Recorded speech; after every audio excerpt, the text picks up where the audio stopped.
Hello, good morning. Welcome to with આજે ચેપ્ટરનું ending. કયા ચેપ્ટરનું? છઠ્ઠા ચેપ્ટરનું નામ બોલો. અલગીકરણના સિદ્ધાંતો. હવે આજે ચેપ્ટરનું એન્ડિંગ છે, તો ગયા લેક્ચરમાં શું શીખ્યા હતા ખબર છે તમને? આયનનું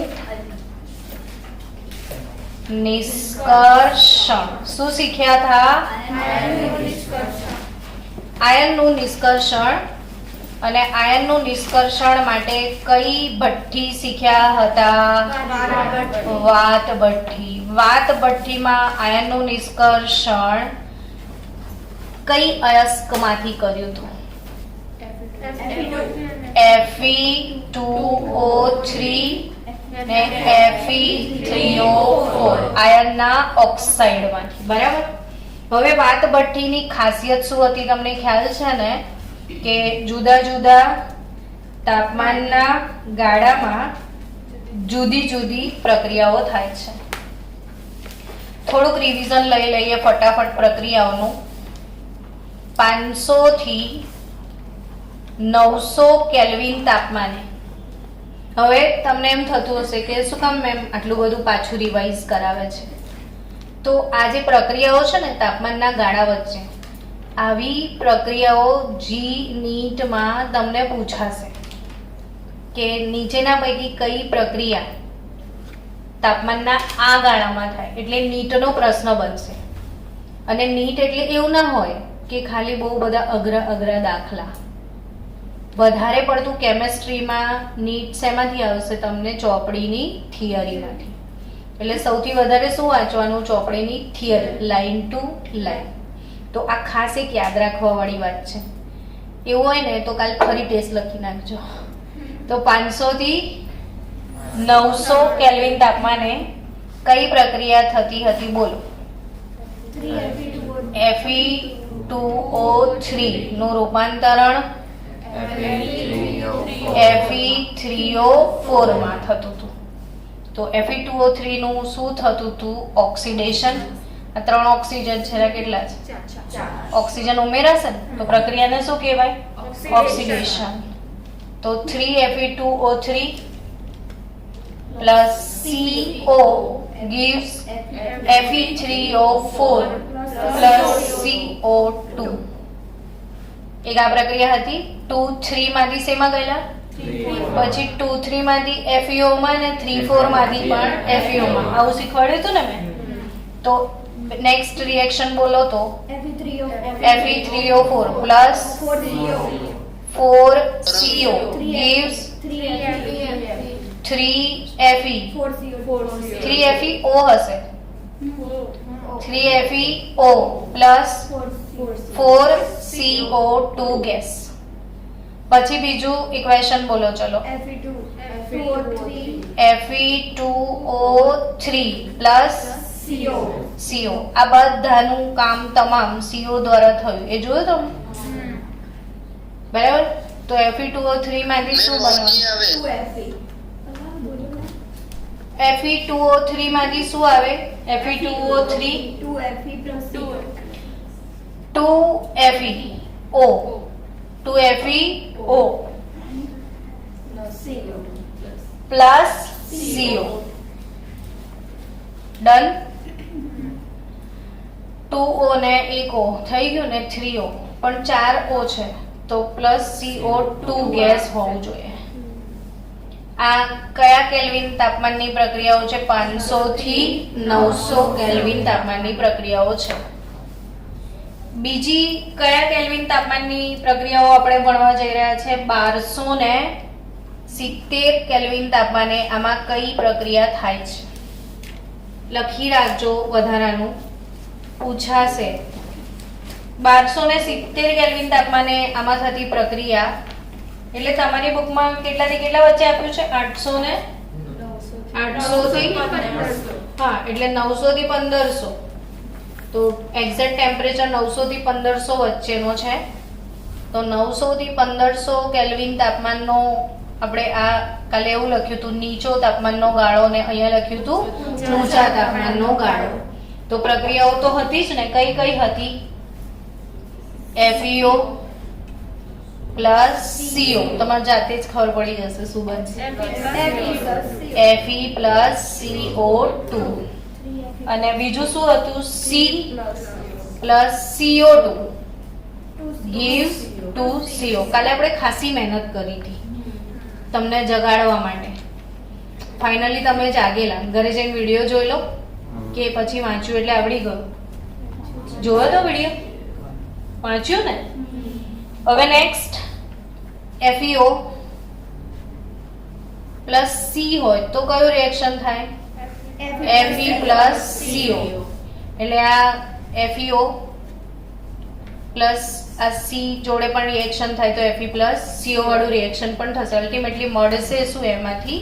Fe. અને ત્રીજો તાપમાનનો ગાળો છે 2170 કેલ્વિન તાપમાન.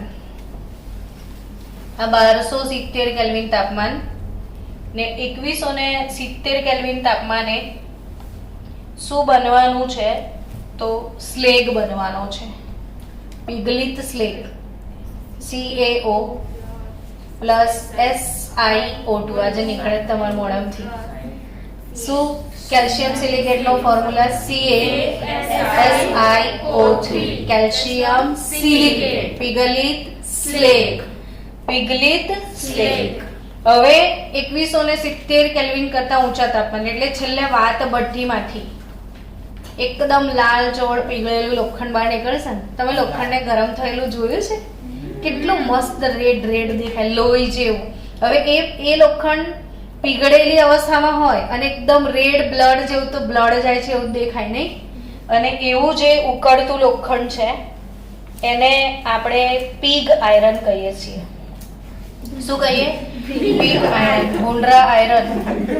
તો વાત ભઠ્ઠીમાંથી નીકળતું જે આયરન છે એ કયું આયન કહેવાય?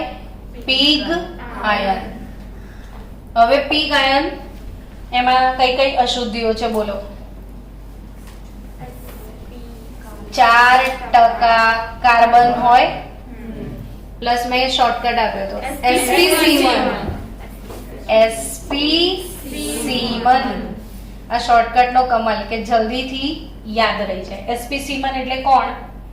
સલ્ફર, ફોસ્ફરસ, સિલિકોન અને મેંગેનીઝ. આ sp સીમન ને પીગ આયરન કહે છે ને. પીગ આયરન ને જુદા જુદા આકારમાં ઘડી શકાય છે. શું કીધું મેં? તમે લોખંડની કઈ કઈ વસ્તુઓ તમારા ઘરમાં જોઈ છે? અચ્છા, તમને આજુબાજુ આમ થોડી મગજ વાપરો કે હા આ લોખંડનું છે, આ લોખંડનું છે, એવું યાદ કરો. જો ઘરમાં લોખંડની જાળી હશે ને બધાને, વરંડા હશે, પછી બહાર દરવાજા બી લોખંડના જ હશે ને. હા, પછી બીજું રેલવેના પાટા લોખંડના હોય. પછી બીજું યાદ કરો, બારીની અંદર નાખેલા સળિયા લોખંડના. પછી ધાબુ ભરાય ને ત્યારે બહુ બધું લોખંડના સળિયા વાપરે. પછી લોખંડ ક્યાં ક્યાં વપરાય યાદ કરો? તો કે પેલો શાકભાજી વાળો લોખંડનું પેલું એ લઈને આવે છે ને, વજનિયા. તો તમે જોયું છે ખરું બધાએ લોખંડ? તો એના આકાર જુદા જુદા હતા કે નહીં? એટલે આનું નામ, આને જુદા જુદા આકારમાં ઘડી શકાય. જેવો આકાર બનાવવો હોય એવો લોખંડનો બની શકે છે. અને એવા આયરનને કહેવાય ઘડતર લોખંડ. કયો લોખંડ? નામ પરથી ખબર પડી ગઈ ને, જેને જુદા જુદા આકારમાં ઘડી શકાય એને શું કહેવાય? ઘડતર લોખંડ. અને પીગ આયરન કરતા ઘડતર લોખંડ થોડું જુદું છે. તો તમને પ્રશ્ન થશે કે કેવી રીતે ઘડતર લોખંડ બનતું હશે? તમને પ્રશ્ન થશે એવું કીધું તો થશે ને? થાય છે પ્રશ્ન? શું પ્રશ્ન થાય? કે ઘડતર લોખંડ કેવી રીતે બનશે? તો યાદ રાખવાનું કે ભૂંડરા ને લોખંડનો ભંગાર. શું યાદ રાખવાનું? ભૂંડરા. આ પીગ આયરન ખરેખર આમ લખાય. પીગ આયન એટલે ભૂંડરા થયા પછી ભંગાર શેનો? લોખંડનો. એટલે એ બાને યાદ રહી જશે કે ભૂંડરા અને ભંગાર. પીગ આયરન અને બીજું શું? લોખંડનો ભંગાર અને કોક.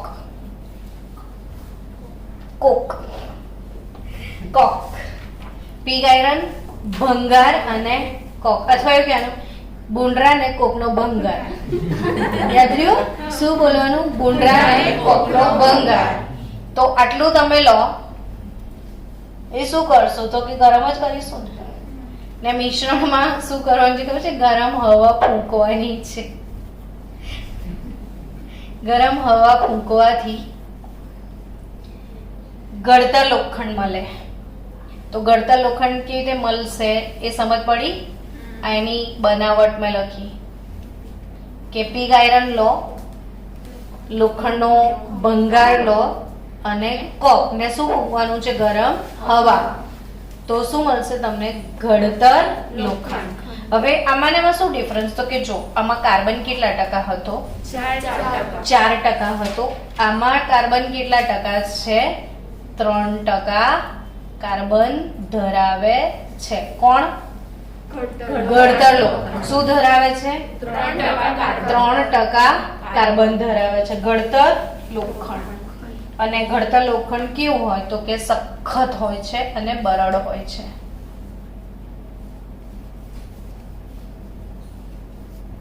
હવે એ સિવાય ત્રીજું પણ એક લોખંડ આવે છે. શુદ્ધિકરણની વાત આવી. ઘડતર લોખંડમાં બી અશુદ્ધિઓ તો છે જ. અને ઘડતર લોખંડનું શું કરવામાં આવે છે? શુદ્ધિકરણ. તો શુદ્ધિકરણને અંતે જે લોખંડ મળે ને એને ભરતર લોખંડ કહેવાય. મગજ અલી ગયું ને? કે પીગ આયરન એટલે જે વાત ભઠ્ઠીમાંથી નીકળ્યું તે. એ સિવાય બીજું કયું લોખંડ આવે? ઘડતર લોખંડ. ઘડતર લોખંડ કેવી રીતે બને? તો કે પીગ આયરન, લોખંડનો ભંગાર અને કોક સાથે ગરમ કરીને હવા ફૂંકવાની, જેમાં 3% કાર્બન હોય, સખત અને બરડ હોય. તો એ કયું લોખંડ કહેવાય? ઘડતર લોખંડ. હવે ત્રીજું મેં કયું લોખંડ કીધું તમને? ભરતર. એટલે ટૂંકમાં યાદ રહ્યું કે પીગ આયરન, ઘડતર લોખંડ, ભરતર લોખંડ. ડન? કન્સેપ્ટ ક્લિયર બધાનો? ચલો હવે પીગ આયરન, ઘડતર લોખંડ અને બીજું કયું કીધું? ભરતર લોખંડ. ભરતર લોખંડનું બીજું નામ છે દબનીય લોખંડ. મેલિએબલ જેને કહેવાય. ભરતર લોખંડનું બીજું નામ શું છે? દબનીય લોખંડ. ભરતરને ઇંગ્લિશમાં રોટ આયરન કહેવાય. કયું આયરન? રોટ આયરન. રોટ આયર્ન એટલે ભરતર લોખંડ. હવે આ જે ભરતર લોખંડ છે ખરેખર કેવી રીતે બને છે સમજીએ. અહીંયા એક અગત્યની વાત યાદ રાખજો બધા કે લોખંડનું સૌથી શુદ્ધ સ્વરૂપ, જે આ બધા લોખંડ છે એમાંથી વ્યવહારિક રીતે સૌથી શુદ્ધ સ્વરૂપ એટલે કયું લોખંડ? ભરતર લોખંડ. સૌથી શુદ્ધ સ્વરૂપ એટલે કયું લોખંડ? ભરતર લોખંડ. હવે એ ભરતર લોખંડ કેવી રીતે બનાવવાનું છે અને શું એમાં લેવાનું છે અને નાખવાનું છે એને ડિટેલમાં સમજી લઈએ આપણે. તો ભરતર લોખંડ કેવી રીતે બનાવવાનું છે યાદ રાખજો બધા જ બાળકો કે ભરતર લોખંડને ઘડતર લોખંડમાંથી બનાવાય. ભરતર આપણે જો પીગ આયરન હતું ને એમાંથી તમે ઘડતર બનાવો. હવે ઘડતરમાંથી શું બનાવશો તમે? ભરતર બનાવશો. ડન? તો સૌથી શુદ્ધ સ્વરૂપ કયું? ભરતર લોખંડ. હવે ઘડતરમાંથી ભરતરમાં કેવી રીતે જશો એ સમજો. તો ઘડતર લોખંડ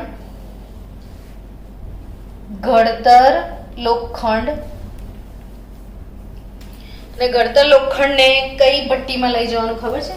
પરાવર્તની ભઠ્ઠી. પહેલી વાર સાંભળ્યું હશે તમે આવું નામ. રેવરબેરેટરી જેને કહેવાય ને, પરાવર્તની ભઠ્ઠીમાં લઈ જવામાં આવે છે. કોને? ઘડતર લોખંડને અને એ જે પરાવર્તની ભઠ્ઠી હોય ને, એ જે બી આવી રીતે ભઠ્ઠી હશે, એ ભઠ્ઠીનું જે ઇનર લાઇનિંગ કરેલું હોય સ્તર, અંદર ભઠ્ઠીની અંદર જે સ્તર નાખેલું હોય એ હેમેટાઇટનું હોય છે. હેમેટાઇટ લોખંડની કાચી ધાતુ છે, ખબર છે ને? તો પરાવર્તની ભઠ્ઠીમાં શેનો અસ્તર લગાડેલો હોય છે? હેમેટાઇટનો અસ્તર લગાડેલો હોય છે. ને હેમેટાઇટ એ કાર્બન મોનોક્સાઇડમાં રૂપાંતર કરે. હેમેટાઇટ શું કરે? કાર્બન મોનોક્સાઇડમાં રૂપાંતર કરે. હેમેટાઇટનું સૂત્ર બોલો ચલો, જો કોઈને ખબર હોય તો. Fe2O3. અને હમણાં શું કીધું? કોક એટલે કાર્બન થયો, તો આ 3 કાર્બન અને આ 3 ઓક્સિજન, તો 3 મોલ કાર્બન મોનોક્સાઇડ મળશે, હા કે ના? અને 2 મોલ Fe છે ને. Easy going reaction. ચોખ્ખે ચોખ્ખું લોખંડ આવી ગયું આ. અને એ જ આપણું ભણતર લોખંડ. અને આ જે પ્રોસેસ છે આમાં લાઇમસ્ટોન, એટલે આ ક્વેશ્ચન નીટમાં પૂછાયેલો પ્રશ્ન છે. તમે, હું અલાર્મ વગાડું છું, તમે યાદ રાખજો. નીટમાં પૂછાયેલો ક્વેશ્ચન છે કે લાઇમસ્ટોન અભિવાહ તરીકે વપરાય. અભિવાહ એટલે ફ્લક્સ તરીકે. ને મેં ફ્લક્સ વિશે તમને હોલ હેરોલ્ડ પ્રવિધિમાં શીખાડેલું, યાદ છે? કઈ પ્રવિધિમાં? Hall Harold. તો યાદ કરો તો અભિવાહ કોને કહેતા હતા? કે જે ગલન બિંદુ નીચું લાવે. કોને અભિવાહ કહેતા હતા? ગલન બિંદુ નીચું લાવે એને શું કહેતા હતા? અભિવાહ. તો અહીંયા પ્રશ્ન શું પૂછાયેલો ખબર છે? કે જ્યારે ભણતર લોખંડ બને ત્યારે ફ્લક્સ તરીકે કયો પદાર્થ વપરાય છે? તો લાઇમસ્ટોન. કયો પદાર્થ વપરાય છે? લાઇમસ્ટોન નું સૂત્ર આવડી ગયું? શું? CaCO3, ચૂનાનો પથ્થર. હવે તમને ખબર છે પેલી અશુદ્ધિઓ હતી SP સીમન? કઈ કઈ અશુદ્ધિ? SP સીમન એટલે સિલિકોન. તો આપણી જે અશુદ્ધિઓ હતી સલ્ફર, સિલિકોન, ફોસ્ફરસ, એનો ઓક્સિડેશન થશે ને સ્લેગ તરીકે નીકળી જશે આમાંથી. કેમ કે આ બધી અશુદ્ધિઓ આપણે પિગ આયરન માંથી ગળતરમાં બી આવી હતી થોડી, પણ હવે તો સાવ ચોખ્ખું થઈ જશે લોખંડ. એમાંની અશુદ્ધિઓ નીકળી જશે. કઈ અશુદ્ધિઓ? SP, સલ્ફર, ફોસ્ફરસ, સિલિકોન, એનો ઓક્સિડેશન થઈને ઓક્સાઇડ બનીને સ્લેગ બનીને નીકળી જશે. સ્લેગ એટલે કચરો. તો એ સ્લેગ બનીને નીકળી જાય. હવે ધાતુને ભઠ્ઠીમાંથી બહાર લાવવાનું, રોલર વચ્ચે પસાર કરવાનું, એટલે મસ્ત લોખંડની મોટી મોટી પાર્ટ બની જાય. તો આટલો જ ટોપિક હતો આપણા લોખંડના નિષ્કર્ષણનો. Completely done. સૌથી શુદ્ધ સ્વરૂપ કયું કહેવાય? રોટ આયરન. ઇંગ્લિશ વર્ડ જોઈ લેવાનું, જો ઘડતર ભણતરમાં તકલીફ પડે તો રોટ આયરન. હવે આપણે આગળ વધીએ. આયનનું નિષ્કર્ષણ ભણ્યા પછી સભ્યતામાં આપણે આવી ગયા છીએ. શેનું નિષ્કર્ષણ ભણ્યા તમે હમણાં? આયનનું નિષ્કર્ષણ ભણ્યા પછી હવે તમે ભણવા જઈ રહ્યા છો કોપરનું નિષ્કર્ષણ. શેનું? કોપરનું નિષ્કર્ષણ. એટલે પહેલો જ તમારો ક્વેશ્ચન શેમાંથી બહાર કાઢીશું? કોપર. થાય ને એવો પ્રશ્ન? તો તમારી ટેક્સ્ટ બુક એવું કહે છે કે કોપર 1 ઓક્સાઇડ માંથી. શેમાંથી? કેટલા લોકોને ક્લાસમાં કોપર 1 ઓક્સાઇડ નું સૂત્ર ખબર જ છે?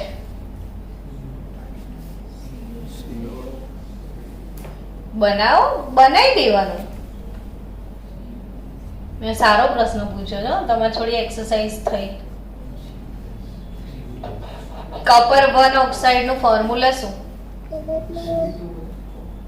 કોપર +1 ને ઓક્સાઇડ એટલે -2 હોય. કોપર નું ઓક્સિડેશન નંબર 1 ને ઓક્સિજનનું oxidation two Cu2O cute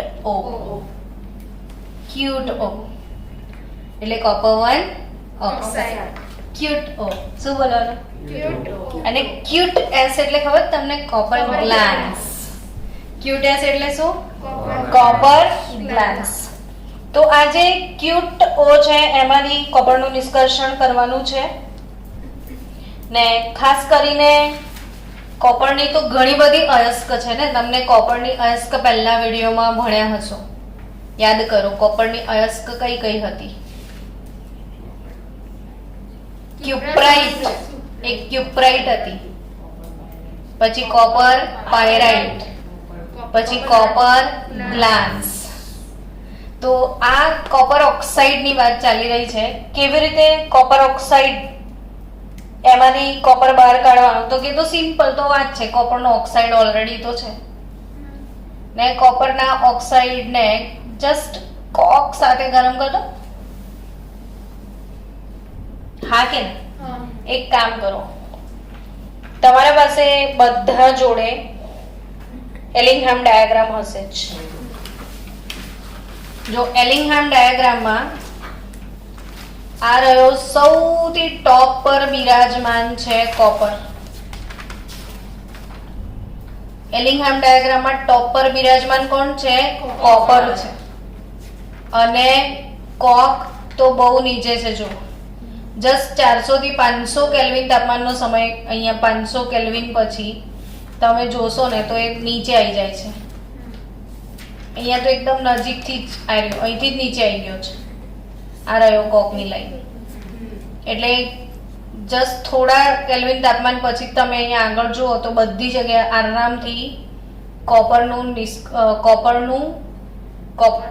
ઓક્સાઇડનું reduction કોકથી easily થઈ જાય તમને હવે તો એલિંગહામ ડાયાગ્રામ પરફેક્ટ આવડી ગયો ને કે નીચે વાળો ઓક્સાઇડ હોય તો ઉપર વાળાનું રિડક્શન કરી શકે છે તમને પેલી એ બી ખબર પડી ગઈ કે કોઈ પણ પ્રક્રિયાનો ડેલ્ટા જી ઋણ થવો જોઈએ અને ડેલ્ટા જી શું છે ગિબ્સની મુક્ત ઉર્જા ને રિડક્શન કરતાનું કાર્ય એ જ છે કે ગિબ્સની મુક્ત ઉર્જાની કિંમત વધુ ને વધુ ઋણ બનાવે તો આટલું જ છે એલિંગહામ ડાયાગ્રામમાં તો એલિંગહામ ડાયાગ્રામ પ્રમાણે જશો તો ખબર જ છે કે કોપરનું રિડક્શન કોઈ બી અયસ્ક હોય તો કોકથી સીધું જ થઈ શકે હવે કોપરની જો સલ્ફાઇડ અયસ્ક હોય એ તો કોક નાખશો એટલે CO +2Cu ડાયરેક્ટ આવી ગઈ પણ આ ક્યારે પોસિબલ થશે જ્યારે કોપરની ઓક્સાઇડ અયસ્ક હશે ત્યારે હવે જો કોપર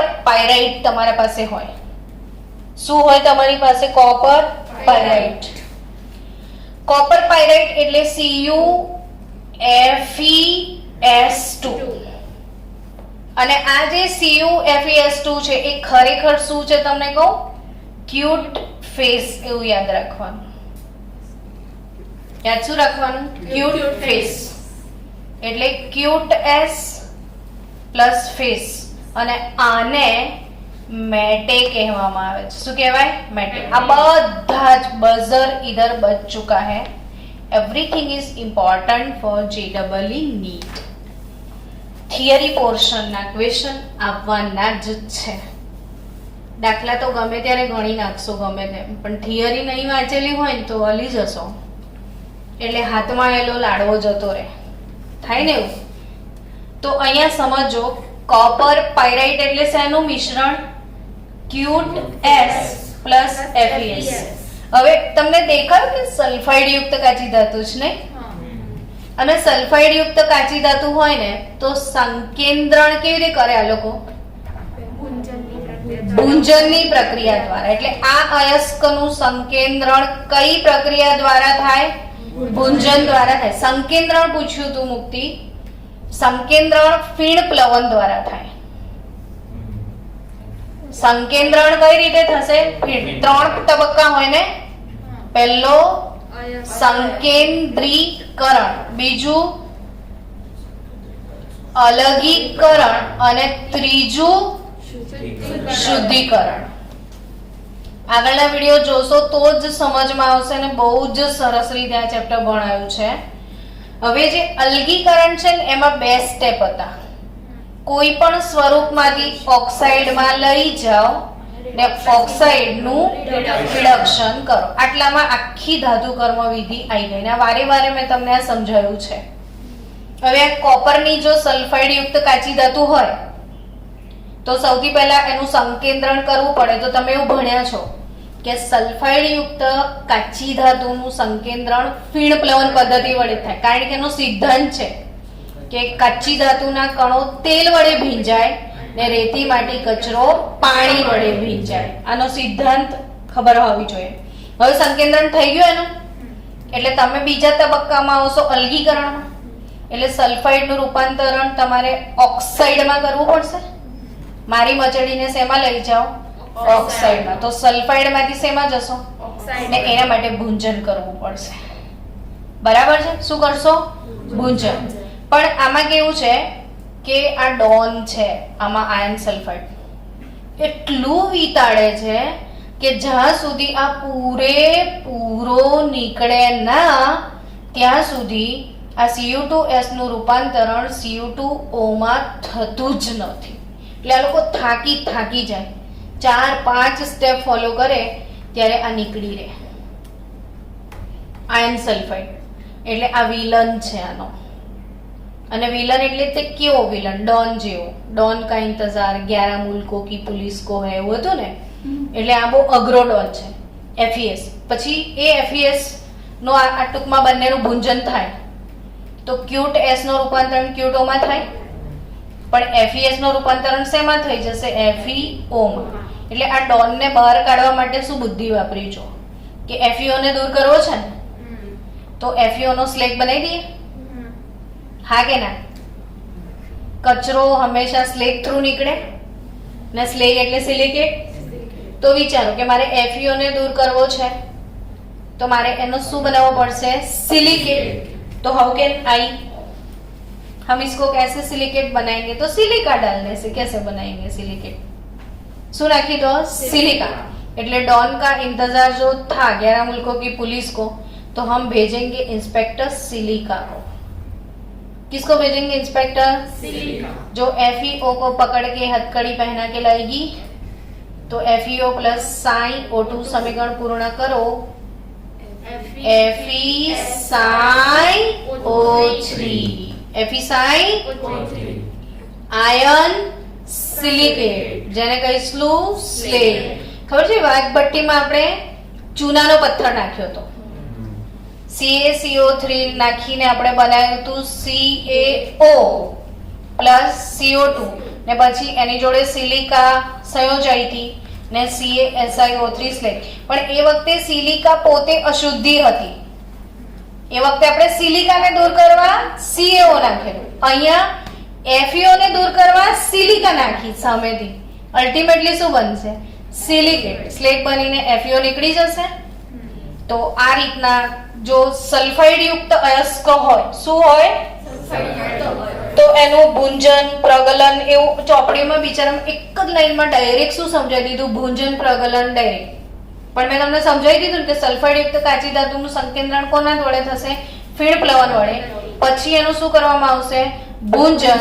ભૂંજન કર્યા પછી આ CuO, આ ભૂંજન પછી આને આ કઈ રીતે કાઢ્યો ખબર પડી ગઈ. હવે બચ્યું શું?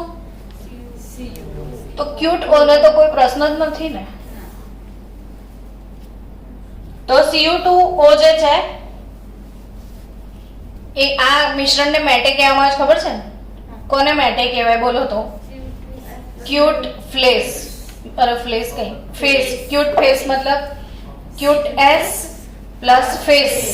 Cute S plus face. Cute S plus FeS. એ મિશ્રણને શું કહેવાય? મેટે. આ પ્રશ્ન લગભગ 5 થી 7 વખત તમને બોર્ડના પેપરોમાં જોવા મળશે કે મેટે શું છે. તો Cu2S પ્લસ FeS. અને આ જે મેટે છે એ મેટે માંથી સ્લેગ કેવી રીતે દૂર કરવામાં આવે છે અને આખી જે રીત છે બાળકો એના બધા ઇક્વેશન્સ જોઈએ. ચલો ને ઇક્વેશન્સ થ્રુ ધીરે ધીરે સમજીએ.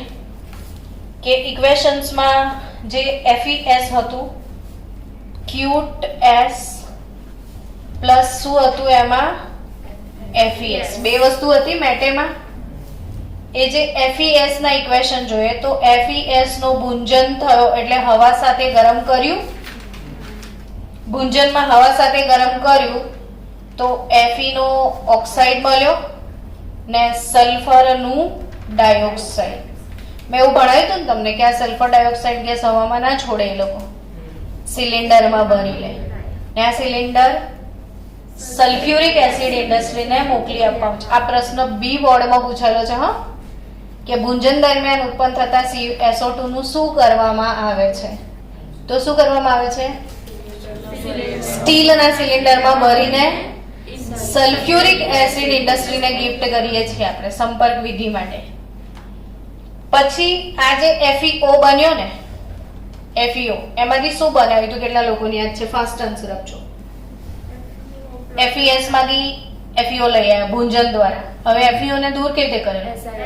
યસ, ઇન્સ્પેક્ટર સિલિકા બનેગા ક્યા? FeSiO3 ion silicate. Ion done. અને એને શું કહેવાય? સ્લેગ. કચરો નીકળી ગયો, બે ઇક્વેશન તો થઈ ગયા.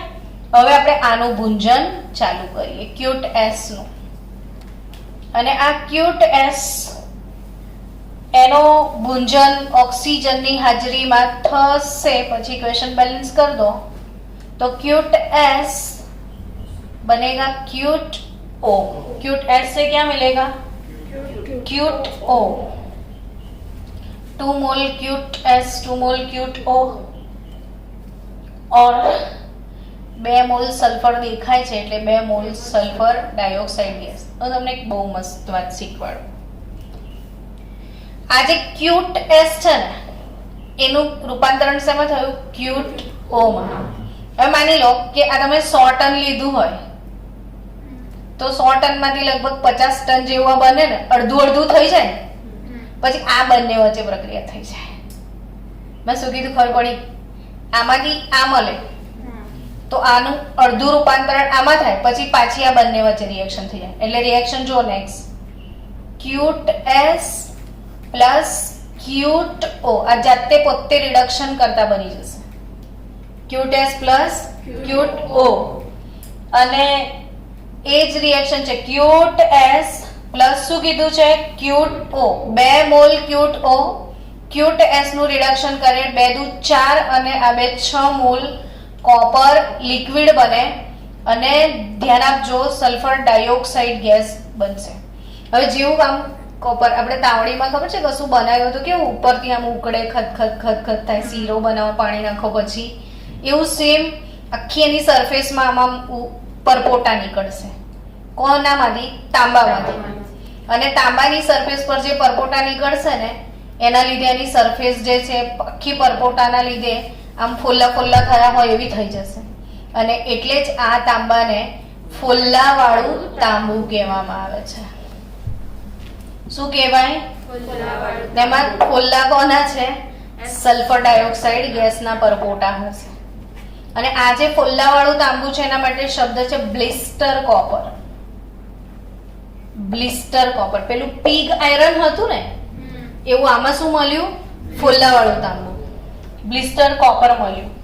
બુકમાં આપ્યું બી છે ફોલ્લા વાળું કોપર, એવું છે ને બ્લિસ્ટર કોપર. એ કોપર પર ફોલ્લા દેખાય છે જે સલ્ફર ડાયોક્સાઇડના ઉત્પન્ન થવાથી હોય છે. તો આ આખી પ્રોસેસ ડન. ખબર પડી ગઈ? હવે કોનું નિષ્કર્ષણ? ઝિંકનું નિષ્કર્ષણ. થોડુંક જ છે, ભણી લઈએ ને આપણે. તો Fe નું નિષ્કર્ષણ પત્યું. હવે કોનું નિષ્કર્ષણ છે? ઝિંકનું. ઝિંકનું તો બહુ જ સહેલામાં સહેલું નિષ્કર્ષણ, બિલકુલ હેરાન કર્યા વગર ઝિંક બહાર આવી જાય ફટ. ઝિંક ઓક્સાઇડ માંથી થઈ જશે, ઝિંકાઇટ કહેવાય. આનું નામ શું? ઝિંક ઓક્સાઇડ નું ઝિંકાઇટ. ઝિંકને 2 મિનરલ છે, ઝિંકાઇટ અને કેલેમાઇન. ઝિંકાઇટ અને કેલેમાઇન. કેલેમાઇન નું ફોર્મ્યુલા ZnCO3. યસ.